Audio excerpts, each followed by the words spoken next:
సృష్టికర్త ఎవరనగా ప్రతి జీవుడు కూడాను సృష్టికర్తనే. Then who is the creator? Every living creature, being. ప్రతి జీవుడు కూడాను దేవుడే. Every individual is God himself.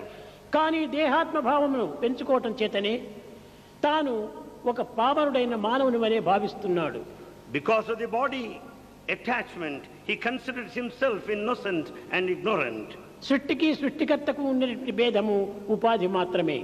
The difference between creation and the creator is only in the vesture. ఉపాధిని విస్మరిస్తే ఉన్నది ఒక్కటే, అది ఏ ఆత్మతత్వము. Then once we forget this body or the vesture, this principle of the spirit stays on. ఒక్కొక్క ప్రాంతం వారు ఒక్కొక్క విధమైనటువంటి యొక్క పండుగలను గావించుకుంటూ దాన్ని పర్వదినముగా అనుభవిస్తూ వస్తున్నారు.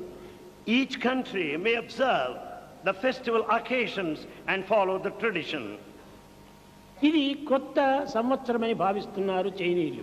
Chinese consider this day the new year. అయితే భారతదేశమునకును ఈ చైనా దేశమునకును ఏమాత్రము భేదము లేదు. However, there is no difference between Bharat and China. ఈ చైనా దేశం వారు కూడాను ఒక నెల దక్షిణాయనమని ఒక నెల ఉత్తరాయణమని భావిస్తూ ఉంటారు. Chinese also consider the two periods when sun travels అదే northward విధంగానే and southward. భారతీయులు చాంద్రమాసము సూర్యమాసం అని విశ్వసిస్తుంటారు.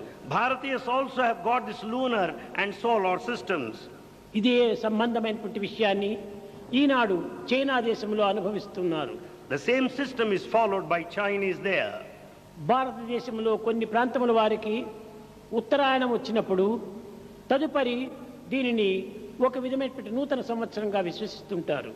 In Bharat, in a particular area, when sun travels towards north direction, they consider it a festival period, auspicious. ఇది చాంద్రమాసము అంటారు. That they consider lunar period, Chandramas. మరి కొంత ప్రాంతం వాళ్ళు సూర్యమాసం అంటారు. While others consider it as solar, Suryamasa.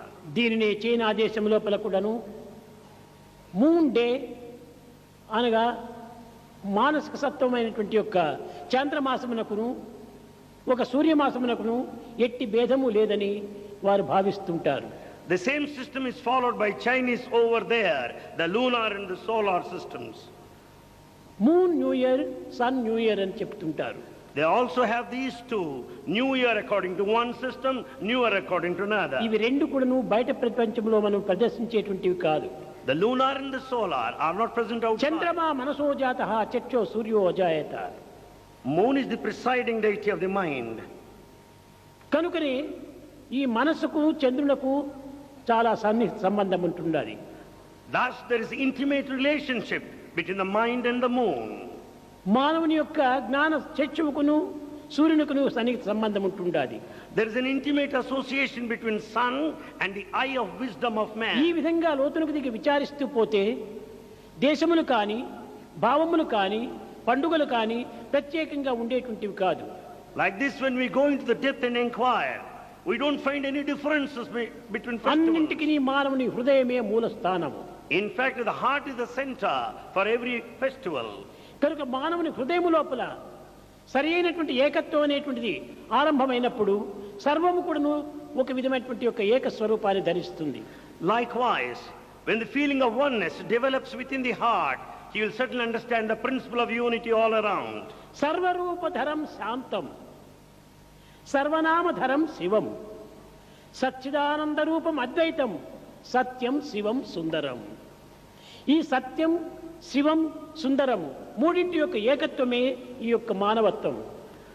Human quality is the trinity of truth, goodness and beauty.